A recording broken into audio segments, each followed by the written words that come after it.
അടുത്ത 48 മണിക്കൂറുകൾക്കുള്ളിൽ ലോകത്ത് വലിയ സംഭവങ്ങൾ നടക്കാൻ പോവാണ്. അതിന്റെ ഏറ്റവും വലിയ പ്രൂഫാണ് ന്യൂക്ലിയർ വാറിന്റെ സമയത്ത് മാത്രം യൂസ് ചെയ്യുന്ന ഡൂംസ്ഡേ എന്ന വിമാനം ഇന്നലെ രാത്രി ലോസ് ഏഞ്ചലസിൽ സ്പോട്ട് ചെയ്തിട്ടുണ്ടായിരുന്നു 50 വർഷങ്ങൾക്ക് ശേഷം.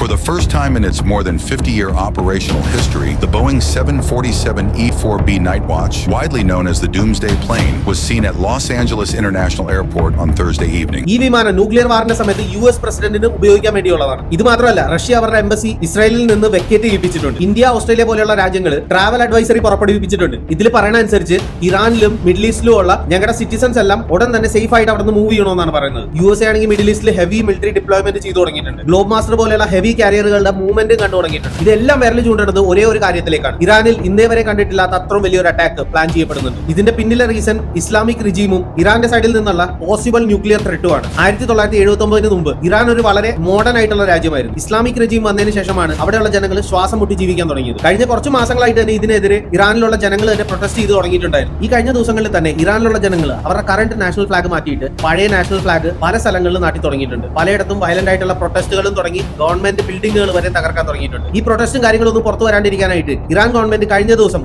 ഇന്റർനെറ്റ് സേവനങ്ങൾ കട്ട് ചെയ്ത് ഇറാന്റെ ജനതയുടെ ഗ്ലോബൽ കണക്ഷൻ തന്നെ കട്ടാക്കിയിട്ടുണ്ടായിരുന്നു. ഇന്ന് വന്ന ഒരു റിപ്പോർട്ട് അനുസരിച്ച് ഇലോൺ മസ്ക് സ്റ്റാർലിങ്കിന്റെ സാറ്റലൈറ്റ് ഇന്റർനെറ്റ് സേവനങ്ങൾ അവിടെ ലഭ്യമാക്കി തുടങ്ങിയിട്ടുണ്ട്. USA ശരിക്കും ഇതിനെ ഒരു അവസരമായിട്ട് കണ്ടിട്ട് ഉറപ്പായും അറ്റാക്ക് ചെയ്യും. ഇറാൻ എന്ന് പറയുന്നത് ഒരു പ്രോ ചൈന, പ്രോ റഷ്യൻ രാജ്യമാണ്. അത് മാത്രമല്ല, ന്യൂക്ലിയർ പവറായി ഇസ്രായേലിനെ ഇല്ലാണ്ടാക്കാനുള്ള പ്ലാനും ഇറാനുണ്ട്. ഈ പ്രശ്നങ്ങളൊക്കെ ഉള്ളതുകൊണ്ട് തന്നെ USAക്ക് ഇറാൻ ഒരു വലിയ ശത്രുവാണ്. അതുകൊണ്ട് തന്നെ USA വെനസുലയിൽ നടത്തിയതിനേക്കാളും വലിയൊരു ഓപ്പറേഷൻ ആയിരിക്കും ഇറാനിൽ നടത്താൻ പോകുന്നത്. ഇങ്ങനെ ഒരു സംഭവം നടന്നു കഴിഞ്ഞാൽ നമ്മുടെ ചാബാർ പോർട്ട് നഷ്ടപ്പെടാനുള്ള സാധ്യതയും അവിടെയുണ്ട്. ഇതൊക്കെ കാണുമ്പോൾ പലരും പറയുന്നത് 2026 World War III ഉണ്ടാവാനുള്ള എല്ലാ സാധ്യതകളും കാണുന്നുണ്ടെന്നാണ്.